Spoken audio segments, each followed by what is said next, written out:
Now, why is it that Republicans think that borders are just imaginary lines when a white man crosses state lines? Holy false equivalency and strawman, Batman. This has got to be one of the most disingenuous arguments I've ever heard. Trying to pretend that you don't understand the difference between states' borders and federal borders is absolutely ridiculous. If in fact you do not understand this, especially as a political science major, I would suggest looking for a new profession or a new school because you are being failed somewhere. I do appreciate that your argument acknowledges that states have sovereign rights as well as being part of the federal government, because this proves once and for all that the popular vote would be horribly mistreating the American people, and the only fair way to go about it is an electoral college.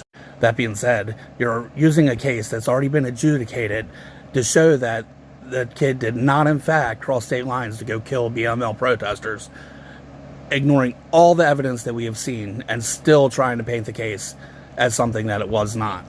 The real kick is this has no bearing on this actual discussion. Now, because of mutual consent between the states and the federal government, we as American citizens are not required to do anything special to cross border to border because it's all within the United States. The federal border, however, is the border of our country, and it's important that we know everybody who comes in. So we have specific laws saying you have to come in through a port of entry and register yourself there. If you, in fact, sneak into this country and break this law, even though you were still able to claim asylum, you will then lose the right to be released until your court date because you've already proven that you don't like to follow our laws. This is actually backed up by tons of cases where people have been caught, claim asylum, released onto U.S. soil, and we never hear from them again because they don't show up for their court hearings, and then they just get lost in the population. So you snarkily asked Republicans to answer some questions for you when you really were just trying to insinuate racism, but maybe you can answer a few actual questions for me.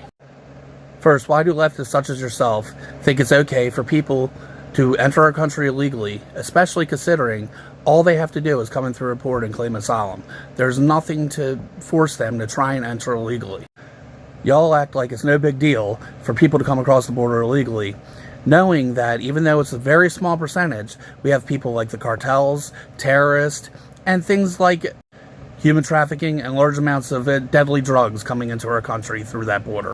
How about answering why, when people on the right have tried to reform the immigration system to allow the people that are here to stay and to make it easier for a path to citizenship, every single time Democrats shoot that down because they don't want to have any Republicans get credit for it, so they just use these people as pawns.